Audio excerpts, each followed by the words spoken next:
Donc nous voici en plein cœur de Brive-la-Gaillarde, sur le site de l'ancienne caserne militaire qui hébergeait le 126e régiment d'infanterie. Dans le cadre du réaménagement de cette friche militaire, de cette friche urbaine, la composante principale était de ouvrir le site aux brivistes.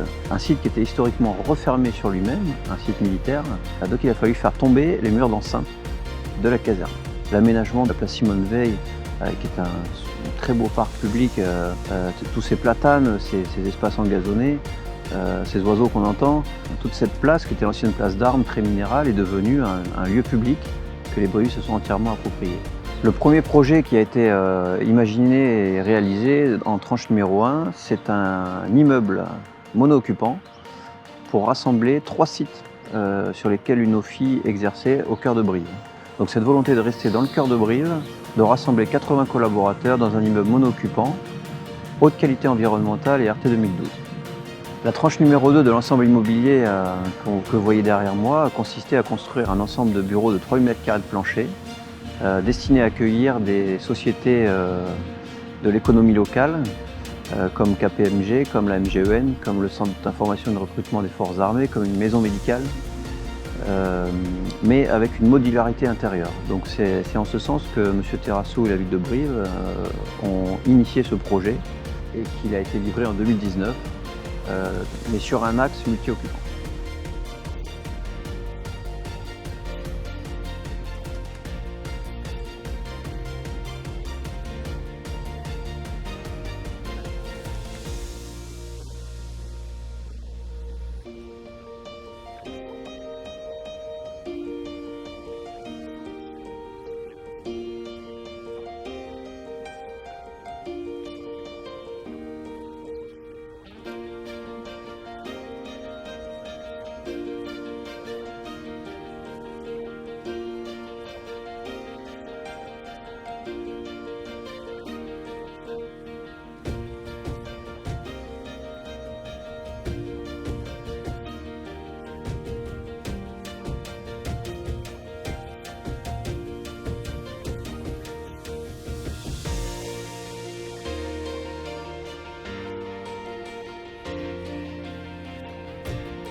Pour la performance énergétique, on a commencé par travailler sur le bâti, où là donc, on a des gains de 12% de CEP et 18% sur le BBio par rapport au minimum réglementaire.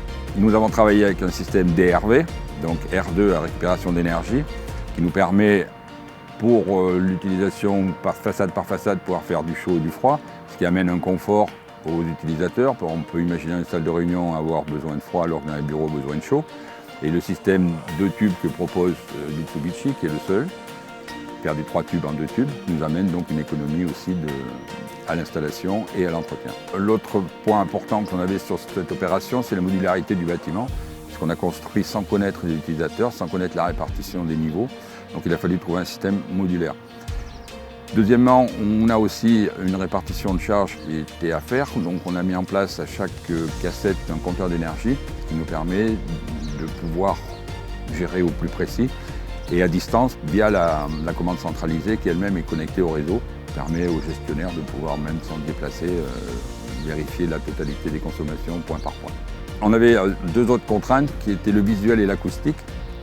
On a mis les groupes en place sur la toiture terrasse qui est visible par certains immeubles adjacents. On a travaillé avec des panneaux que l'on voit derrière moi, qui sont des panneaux acoustiques et qui cachent donc les groupes. La réussite de cet ensemble immobilier passe par une belle aventure humaine. J'ai pris beaucoup de plaisir à travailler avec Christian Terrassou, le promoteur de l'opération, Arnaud Fontani, l'architecte, Christian Robert, le bureau d'études fluides, Jean-Pierre Porco, Mitsubishi Electric, Romain Dreuil, le maître œuvre de l'opération, Patrice Masbeuf, le bureau de contrôle, et puis des entreprises locales corréziennes qui ont su faire des travaux magnifiques pour ce bel immeuble.